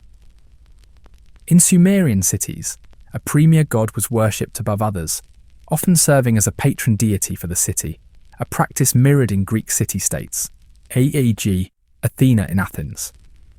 While Mesopotamian pantheons varied, key deities like An, sky god, Enlil, storm god, and Enki, water and wisdom god, held prominent positions, reflecting a hierarchical structure similar to the Greek Olympian order. The concept of former gods, Titans in Greece, Purvedeva in the Rigveda, or Karuilis Siunes in Hittite texts, who are confined in the underworld by a chief deity, is a recurring motif across Indo-European traditions. This motif may have been influenced by Babylonian myth, where the Anunnaki were confined below the earth by Marduk. Heroic archetypes. The Sumerian hero Gilgamesh and the Greek hero Heracles share numerous striking similarities, making them a significant test case for Mesopotamian Greek cultural influence. Both are figures of mixed mortal-divine parentage, possess superhuman strength, are renowned monster slayers and culture heroes, are accompanied by a close companion, Gilgamesh by Enkidu, Heracles by Iolaus, are sometimes depicted clad in a lion skin and undertake a quest for immortality. Specific labours of Heracles, such as the quest for Gerion's cattle, Cerberus, and the apples of the Hesperides, show strong grounds for influence from Gilgamesh's journey over the waters of death. The descent into the underworld is a recurring plot element found in both Mesopotamian epics, e.g. Inanna's descent, and Greek myths, e.g. Orpheus's journey. Flood myths. The oldest known narrative of a divinely initiated flood originates from Sumerian culture, articulated in texts like the Atrahasis epic, 18th century BCE, and the Epic of Gilgamesh, circa 2100 to 1800 BCE. These narratives bear strong parallels to the Greek flood myth of Deucalion and Pyrrha. In the Sumerian accounts, gods unleash a great flood due to humanity's noise or multiplication, with a rebellious god, Enki, secretly warning a priest, Athrahasis or Utnapishtim, to build an ark and save his family and all species of creatures. This closely mirrors the Greek myth where Zeus, angered by human wickedness, specifically Lycaon's actions, decides to destroy humanity with a flood, and Prometheus warns Deucalion to build an ark, allowing him and Pyrrha to survive and later repopulate the earth by throwing stones. Ancient Indian, Hindu mythology. Shared Indo-European roots. The similarities between Greek and ancient Indian, Hindu mythologies are particularly compelling, often attributed to their shared descent from a prehistoric Indo-European religion or religious continuum. These correspondences extend across cosmology, pantheon structure, specific deities and heroic archetypes, suggesting deep linguistic and cultural connections. Cosmology and pantheon. Both traditions feature a chief daytime sky god whose primary weapon is a thunderbolt and who often slays a monstrous serpent or sea monster. Indra in Hindu mythology, wielding the Vajra against Vritra, and Zeus in Greek mythology, using his thunderbolt against Typhon. Both pantheons are often described as originating from an earth goddess and a sky god, Gaia and Uranos in Greece, Bhudevi and Diospita in India. The heavens in both mythologies are situated atop a sacred mountain, Mount Olympus for the Greek gods, Mount Meru for the Hindu gods. Furthermore, both traditions exhibit a form of holy trinity of most important gods, Zeus, Poseidon and Hades ruling the heavens, seas and underworld in Greece, and Brahma, creator, Vishnu, preserver, and Shiva, destroyer, as the head gods responsible for maintaining the world in Hinduism. Specific deities and roles. Gods of the underworld, Hades, Greek, and Yama, Hindu. Both preside over the netherworld and are concerned with justice, deciding the fates of souls after death. Messengers, Hermes, Greek, and sage Narada, Hindu, are witty, intelligent messengers who travel swiftly between different worlds. Gods of love, Kamadeva, also Manmartha, in Hinduism and Eros, Cupid, in Greek mythology are both gods of love and desire, who shoot arrows into the hearts of unsuspecting people to make them fall in love. Sun gods, Apollo Greek, and Suryadeva, Hindu, are both sun gods who travel by chariot pulled by horses. Trident bearers, Poseidon, Greek, and Lord Shiva, Hindu, both use the trident as a main weapon. Architect gods Hephaestus, Greek, and Vishwakarma, Hindu, are both chief architects and gods of machines in their respective mythologies. War gods, Ares, Greek, and Kartikeya, Hindu, are both gods of war. Heroic archetypes and narratives, vulnerable heroes, Krishna, Hindu, and Achilles, Greek, both share the tragic vulnerability of being killed by an arrow piercing their heel, their only susceptible spot. Reluctant warriors, Arjuna, Hindu, and Achilles, Greek, are both extremely skilled warriors and heroes who are initially reluctant to fight before major wars, Kurukshetra War and Trojan War, respectively, but ultimately participate. Both lose deeply loved companions, Abhimanyu for Arjuna, Patroclus for Achilles, and pledge vengeance. Abducted heroines, Sita, Hindu, and Persephone, Greek, were both abducted against their will, Sita by Ravana, Persephone by Hades, and, in their myths, both disappear under the earth, albeit under different circumstances. Flying too close to the sun. The story of Icarus, Greek, who flew too close to the sun and fell, has a parallel in the Indian myth of Sampati, who burned his wings protecting his brother Jatayu from the sun's heat. Guard dogs of the underworld, Cerberus, Hades' multi-headed dog, and Shavara, Yama's dog, both guard the gates of their respective netherworlds. Flood myths. The Hindu tradition includes the Manvantara Sandhya flood narrative, which is comparable to the Greek myth of Deucalion and Pyrrha. While the Greek flood was caused by Zeus's displeasure with human wickedness, the Hindu flood is part of a cyclical destruction and renewal of the cosmos, often involving Manu, the progenitor of humanity, being warned by a fish avatar of Vishnu to build a boat. Roman mythology, adaptation, assimilation, and distinctiveness. Roman mythology, while possessing its own native traditions, extensively drew upon and adapted Greek mythology, particularly during the Hellenistic period and through the Roman conquest of Greece. This process, known as Interpretatio Romana, involved Romans identifying their own gods with those of the ancient Greeks and reinterpreting Greek myths under the names of their Roman counterparts. Key deity equivalents and nuances. Jupiter, Zeus.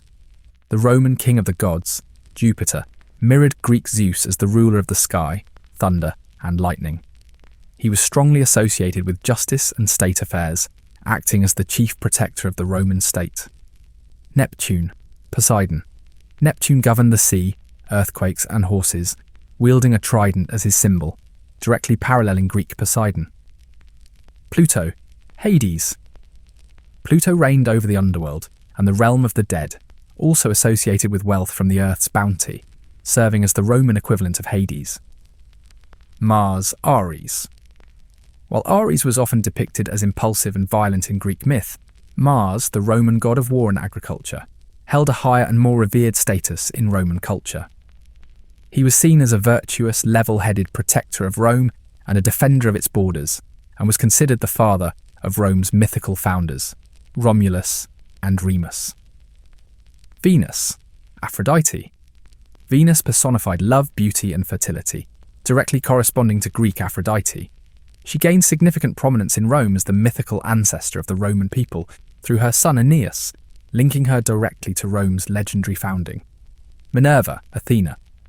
Minerva represented wisdom, strategic warfare, and crafts, serving as the patron of artisans and scholars, mirroring Greek Athena.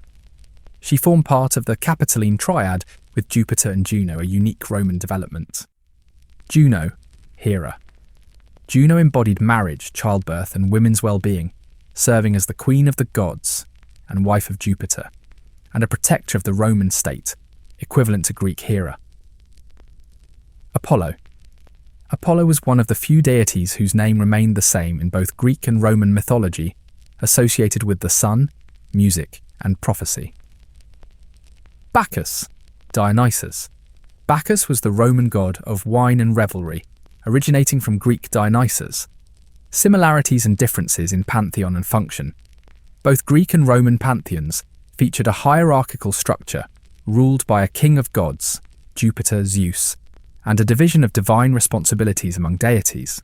The importance of temples, public worship, sacrifices, oracles, and religious festivals was shared across both cultures. However, a key distinction lay in the character and function of the deities.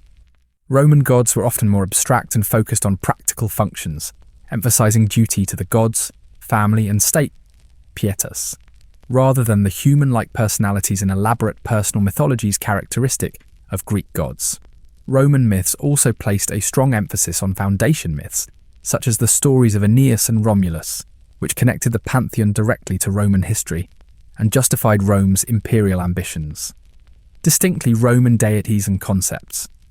Beyond the direct Greek counterparts, Roman mythology featured unique deities and concepts. Janus, the god of doorways, beginnings, and transitions, famously depicted with two faces looking to the past and future, had no direct Greek equivalent. Quirinus, associated with the Roman state, sometimes identified with the deified Romulus, representing Roman civic life. Genius, a unique concept of a guardian spirit associated with people, places, or things, e.g., genius loci for the spirit of a place. Deification of emperors. The practice of incorporating deceased emperors into the pantheon, blurring the lines between human and divine realms, was a distinctly Roman innovation. The Roman adoption of Greek myths demonstrates a flexible approach to religious belief, where foreign elements were incorporated alongside native Italian traditions, leading to a rich and diverse religious landscape. This syncretic approach facilitated cultural assimilation in conquered territories and ensured the continued relevance of mythological narratives within a new imperial context. Early Christianity, reinterpretation, and allegory. The encounter between Greek mythology and early Christianity was complex, marked by both rejection and a remarkable process of reinterpretation and allegorization. As Christianity spread throughout the Roman Empire, it often engaged with existing classical themes and figures, transforming them to convey new theological meanings. Early Christian thinkers and artists frequently adopted and reinterpreted classical themes and figures, often transforming them into Christian allegories. A prominent example is the figure of Orpheus, the mythical Greek musician who descended into the underworld. He was adopted into Orpheus Christos in the period when Christianity was first introduced in the Roman Empire, extending into the medieval period. His descent to the underworld was reinterpreted as a journey into hell, and the snake that bit Eurydice was recast as Satan in the form of a dragon. This adaptation allowed familiar narrative structures to convey new theological doctrines, making Christian concepts more accessible to a Hellenized audience. The physical spaces of pagan worship were also transformed. The Parthenon, the renowned temple of Athena the Virgin in Athens, was notably converted into a Church of the Virgin Mary. This conversion exemplifies how Christian saints often took over the roles and places of worship previously associated with pagan gods, a common phenomenon in the region. Furthermore, connections were drawn between the Greek goddess Artemis and Mary, the mother of Jesus. Both were revered as Queen of Heaven, and many of the symbolic trappings and cultic practices associated with Artemis Ephesia were transferred to Mary after she was declared Mother of God. This syncretism allowed for a smoother transition of religious devotion. Intriguingly, some comparisons were even made between Jesus and Dionysus, the Greek god of wine, ecstasy, and resurrection. While seemingly disparate, both figures are associated with ritualistic death and rebirth, and the idea of divine presence within human experience. The figure of Prometheus, who defied Zeus by giving fire to humans, was also viewed through a new lens. His act, which in Greek thought could be seen as a transgression against divine authority, was sometimes reinterpreted by Christians in a more positive light, with Prometheus seen as a benevolent figure, perhaps even better than the Old Testament serpent, reflecting a different perspective on trans-animal intelligence and the nature of divine power. Even the classic depiction of the Christian god, particularly in early art, sometimes bore a suspicious resemblance to Zeus sitting on his throne, indicating a visual assimilation of supreme divine authority. Initially, early Christians often viewed any representation of the divine as idolatry or paganism, adhering to biblical prohibitions against images. However, this stance evolved. Later ecclesiastical councils, such as the Quinisex Council, 692 CE, provided strong support for pictorial representations of Jesus, asserting that such images were spiritually helpful for the faithful, and declaring that henceforth Christ our God must be represented in his human form. This shift allowed for the artistic unfolding of Christian theology, drawing on classical, artistic traditions. The reinterpretation of classical myths by early Christians demonstrates that the underlying narrative frameworks and archetypal patterns of Greek mythology were so compelling and deeply embedded in the cultural consciousness that they could be repurposed to convey entirely new theological doctrines. Rather than inventing entirely new stories, early Christian thinkers leveraged existing familiar narratives, infusing them with new meaning to make complex Christian concepts more accessible and relatable to a Hellenized audience. This suggests that the truth of a myth can be fluid, adapting to serve different ideological or spiritual purposes. This process highlights the remarkable adaptability of myth as a cultural tool. It underscores that the enduring power of Greek myths lies not only in their content, but also in their universal structures, which can be filled with diverse meanings across different historical and religious contexts. This illustrates the remarkable ability of narrative frameworks to transcend specific belief systems. Philosophical lenses. Myth as a mirror of human thought.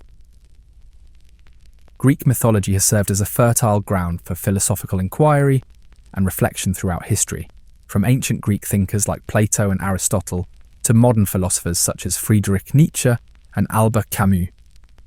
These philosophical engagements reveal how myths were not merely religious stories, but profound narratives that provided a rich vocabulary for exploring fundamental questions about existence, morality, and the human condition.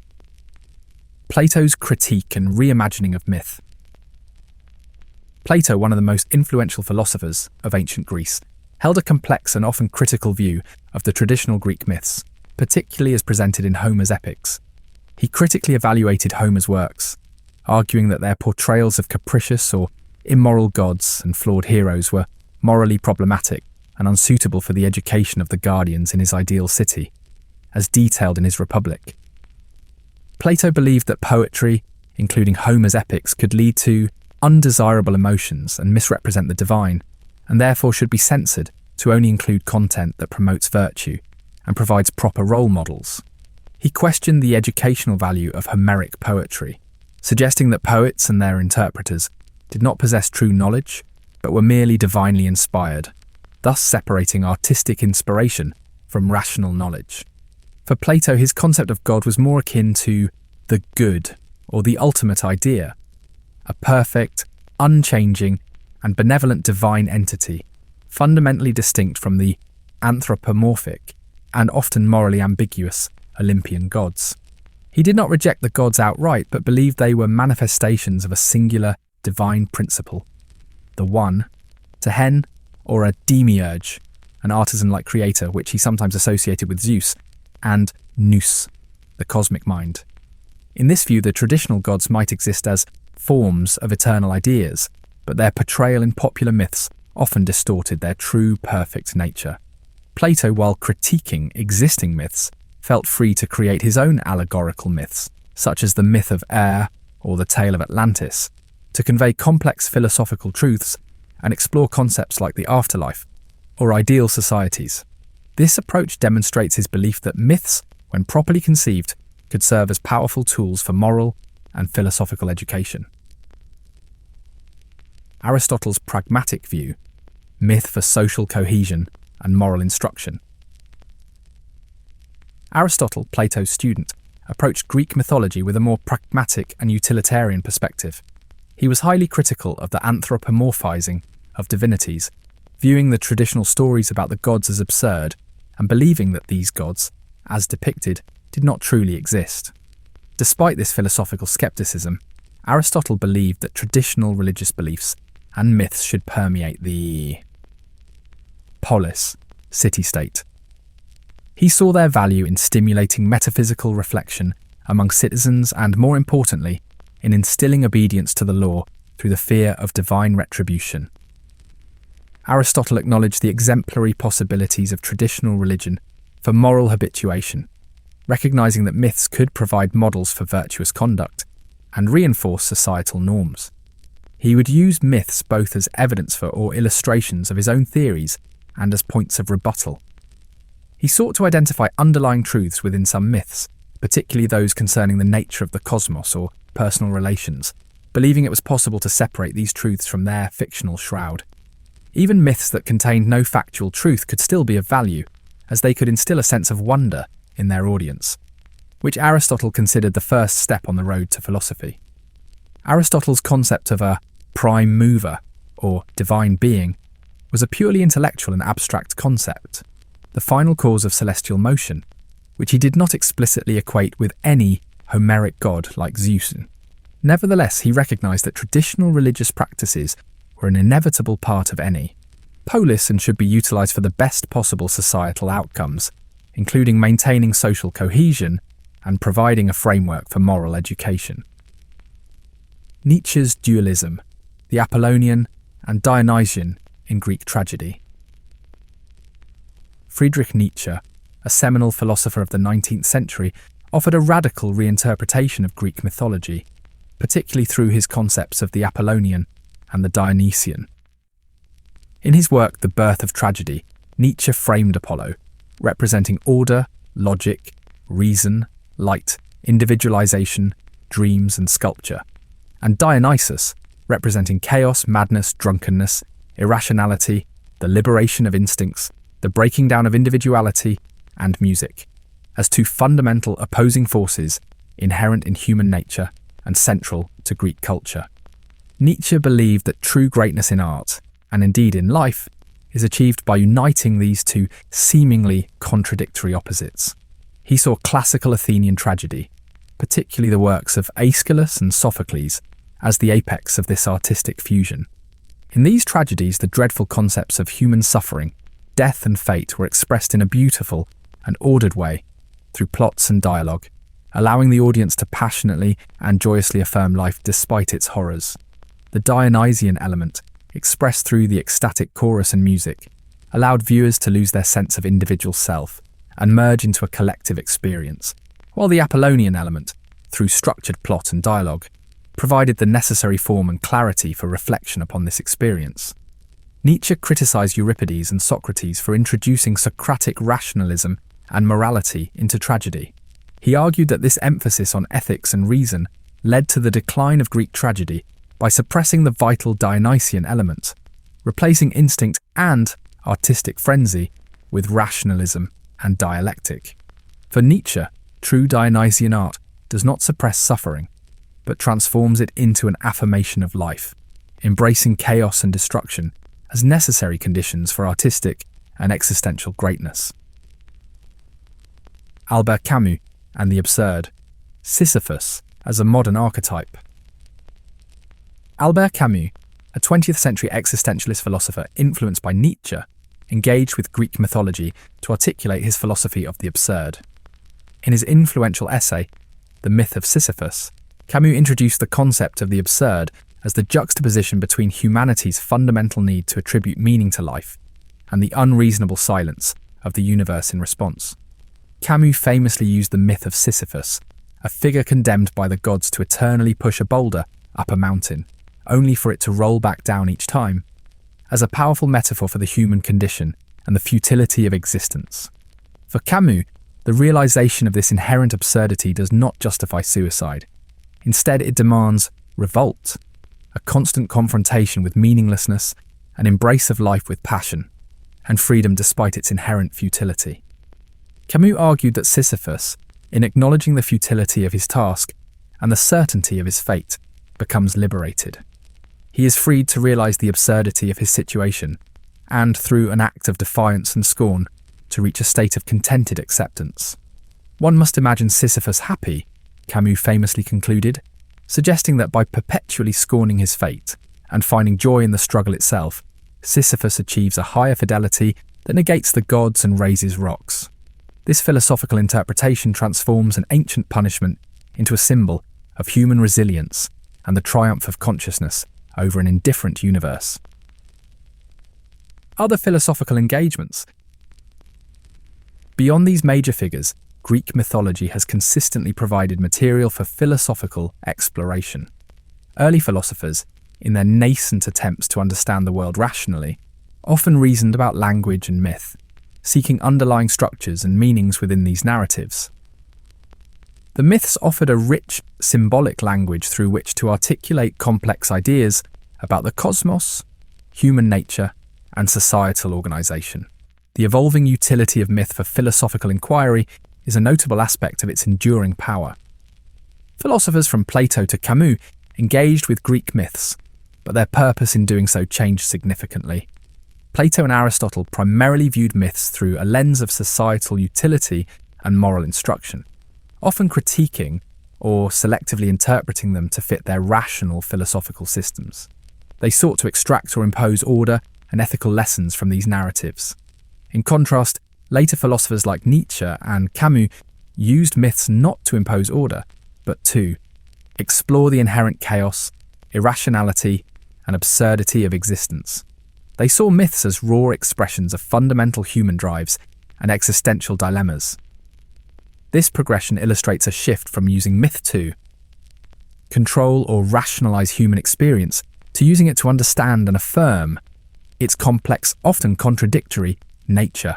This demonstrates that Greek myths are not just historical artifacts for philosophical study, but powerful, flexible symbolic frameworks that continue to provide a rich vocabulary for exploring the deepest human questions, adapting their meaning to suit the intellectual and existential concerns of each era. Modern receptions and enduring legacy. The enduring influence of Greek mythology extends far beyond the confines of ancient history, manifesting in a vibrant and continuous modern reception across various cultural domains. Its narratives, characters, and archetypal patterns continue to be a rich source of inspiration, adaptation, and critical reinterpretation in contemporary literature, psychological theory, popular culture, and even political discourse. Literary adaptations and creative reinterpretations. Contemporary literature vividly demonstrates the continued vitality and relevance of Greek mythological narratives through creative adaptations that address modern concerns, while often maintaining essential mythological structures.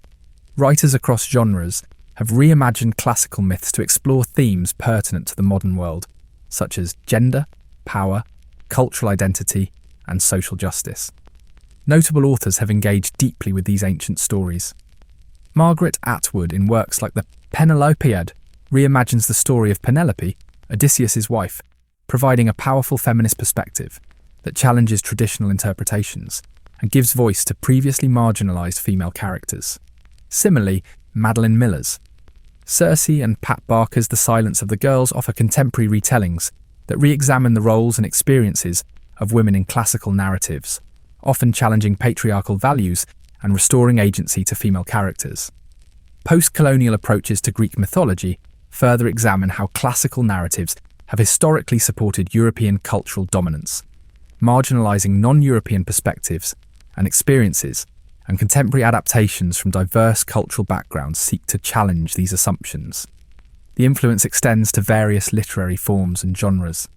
James Joyce's modernist masterpiece, Ulysses, is a direct retelling of Homer's Odyssey, with its structure and characters reflecting the ancient epic in a contemporary setting. In the realm of young adult fiction, Rick Riordan's and Percy Jackson and the Olympians series successfully brings the gods and heroes of Greek mythology into the modern world, captivating young readers with its blend of ancient myths and contemporary adventure.